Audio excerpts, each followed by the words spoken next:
What is the SCP Foundation? At its surface, the SCP Foundation is presented as a massive collaborative writing project, an online archive of fictional documents created by thousands of contributors around the world.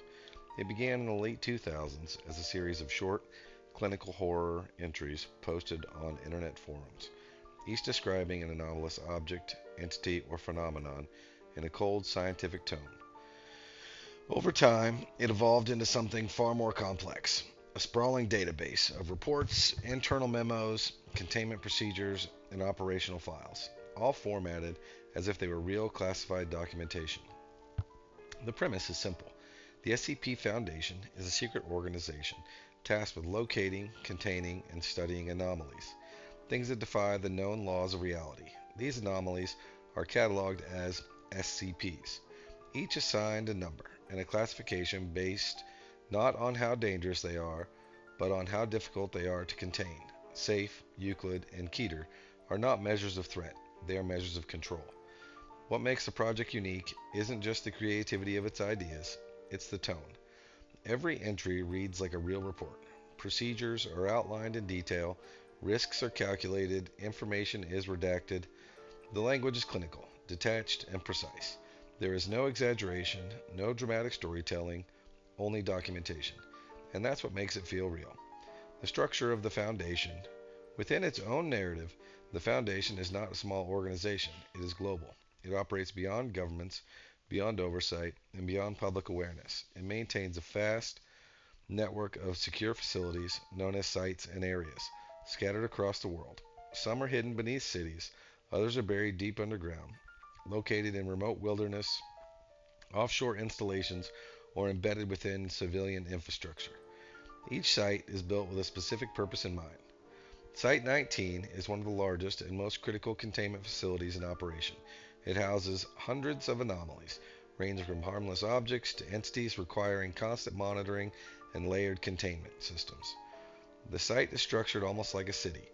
Multiple containment wings, research labs, medical divisions, and internal security forces all functioning simultaneously. What makes Site 19 particularly unsettling is its culture. Reports often suggest that staff have become desensitized to the anomalies around them. Low-risk objects are treated casually. The impossible becomes routine.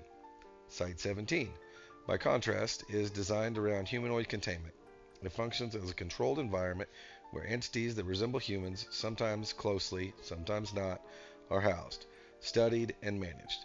The infrastructure includes medical wards, psychological evaluation rooms, and long-term habitation units. Many of its occupants are capable of communication, reasoning, and even cooperation. Containment here is not just physical, it is psychological. Site 15 exists in Silicon Valley, hidden among legitimate technologies companies. It specializes in electronic and digital anomalies, systems that can rewrite themselves, artificial intelligence, and behave unpredictably, and devices that interact with unseen networks. Entire sections of the facility are shielded from external signals, preventing anomalies from spreading beyond containment. It suggests a level of technological advancement far beyond what is publicly acknowledged. Site 22 presents something different. A therapy and equestrian facility, it appears calm, almost peaceful. It focuses on anomalous physical treatments and animal-based phenomenon. But like everything in the Foundation, that calm is deceptive. Many of its subjects are not fully understood, and its methods are anything but conventional. The people inside the Foundation. The Foundation's structure depends entirely on its personnel. At the lowest level are D-class personnel, individuals assigned to perform high-risk tasks involving direct interactions with anomalies. They are used for testing, exploration, and experimentation. Officially, they are expendable. Their role reflects one of the most uncomfortable truths about the Foundation. It prioritizes containment over individual lives. Above them are researchers and scientists. These are individuals who document anomalies, design containment procedures, and attempt to understand systems that often defy logic. Their work forms the foundation, literally, of everything the organization does. Secure personnel operate alongside them, trained to respond to containment breaches and threats that cannot always be neutralized by conventional means. And then there are the mobile task forces. Mobile task forces are specialized elite units deployed to handle situations beyond standard containment capabilities. Each unit is designed for a specific type of mission. Some of those units are MTF Alpha 1, known as the Red Right Hand, reports directly to the O5 Council. They are the most trusted operatives within the Foundation, used in situations requiring absolute secrecy and precision. Their missions are rarely documented, and when they are, information is heavily redacted. Their existence alone suggests that there are threats even the Foundation does not fully disclose. MTF Alta 4, Pony Express, operates within global shipping and postal systems. Their role is to track, intercept, and discover anomalous objects moving through civilian channels. Their work is quiet and constant, preventing dangerous items from ever reaching the public. Alpha 45, the janitors, specialize in cleanup operations. They arrive after incidences occur, removing evidence, repairing damage, and restoring environments to a state of normalcy. Without them, the Foundation's secrecy would not be sustainable. Beta 2, the Bayou Boys, operates in swamp and wetland environments. They are trained to navigate terrain where visibility is low and threats can emerge from anywhere. Their missions often involve anomalies that blend into natural ecosystems, things that appear normal until they are not. And then there's the anomalies. The anomalies themselves are what define the Foundation. They are not just monsters or haunted objects. They are violations of reality. Some are subtle, others are overwhelming, and many are impossible to fully understand.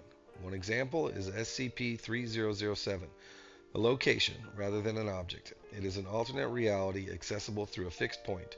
Inside it appears as a decaying world, structures collapsing, environments deteriorating, and no signs of life. Time behaves inconsistently, communication is limited, and once inside, leaving becomes nearly impossible. It suggests that entire realities can exist independently, deteriorate, and vanish without ever being observed. SCP-2719 is something entirely different. It is not physical, it is conceptual. It alters the idea of inside and outside. Objects exposed to it can no longer be properly contained. Boundaries lose meanings. Containers fail to function. It challenges the Foundation at its core, because if containment itself can be broken, then nothing is truly secure. SCP-1875 appears simple, a wooden chess set, but when used, it displays impossible intelligence. It anticipates moves with perfect accuracy, adapting strategies beyond human capability. Prolonged exposure leads to psychological effects, obsession, paranoia, and fixation. It does not attack physically, but it influences behavior in subtle, persistent ways. SCP-1007 is a biological entity, a humanoid form composed of fibrous, plant-like material. Its structure does not remain consistent. Attempts to study it often produce conflicting results, as if its composition changes depending on observation. It reacts to human presence, but its behavior cannot be fully predicted. And then there are anomalies that are barely detectable at all. Objects that erase memory, locations that cannot be remembered, events that leave no trace except in written words. These are often the most dangerous because they cannot be tracked and they cannot be fully understood. There are many departments in the SCP Foundation. To manage all of this, the Foundation relies on a vast network of departments, each specializing in a different aspect of anomaly containment and research. They are not simple divisions, they are systems within systems. The Antimemetic Division studies anomalies that cannot be remembered. These entities actively remove themselves from human perception. Individuals exposed to them may forget they exist moments later. Entire investigations can disappear from memory. To function at all, the division relies on written records, repeated documentation, and cognitive reinforcement techniques. Personnel often depend on notes to remember what they are currently doing. They are tasked with studying things that erase themselves. The Artificial Intelligent Applications Division, the AIAD, manages advanced artificial intelligences used throughout the Foundation. These systems are not simple tools. Many operate autonomously, monitoring anomalies, analyzing data, and assisting in containment. Some are embedded into site infrastructure. Others exist as distributed systems across multiple locations. Their existence suggests that the Foundation relies on technology that may not be fully understood. even by those who created it. Then there's the Department of Anomalous Weapons Development. This department creates weapons based on anomalous principles. Its goal is to develop tools capable of neutralizing threats that conventional weapons cannot affect. These include paraweapons, devices that function outside normal physics. However, its history is marked by failure. Attempts to destroy anomalies often result in escalation rather than resolution, because some things just simply cannot be destroyed. Then there's the Department of Continuity. The Department of Continuity does not focus on anomalies. It focuses on normalcy. Its role is to maintain a stable, predictable version of reality. Anything that disrupts that stability, whether anomalous or not, is treated as a problem. Its methods are absolute. It does not ask whether something should exist, only whether it fits. There's Department of Entomology. This department studies insect-based and small-scale biological anomalies. Operating primarily from Site 95, it deals with organisms that evolve rapidly, behave unpredictably, or interact with their environment in unnatural ways. Despite its importance, it is often overlooked, even within the Foundation. The Decommissioning Department. Some anomalies cannot be contained. This department exists to destroy them. Its operations are rare and often unsuccessful, because destroying something that breaks reality is not always possible. It's a system that's too large. There are countless other departments, temporal divisions, linguistic analysis units, mathematical research groups studying impossible equations, departments that appear without explanation. The structure is not fixed. It evolves. At this point, everything still fits the idea of a fictional project, but something doesn't add up. The consistency, the scale, the detail. This doesn't feel like storytelling. It feels like records. What if that's the point? In a world where information cannot be hidden, you don't hide, you adapt. You place the truth in plain sight and surround it with fiction so that no one can tell the difference. The SCP Foundation is presented as fiction, but as a system, it works too well. A database hidden in plain sight, an organization that doesn't deny its existence, but makes it impossible to prove. So what is the SCP Foundation? A writing project, a collection of stories, or something else entirely? Because if it were real, this is exactly how it would look. Secure, contain, protect.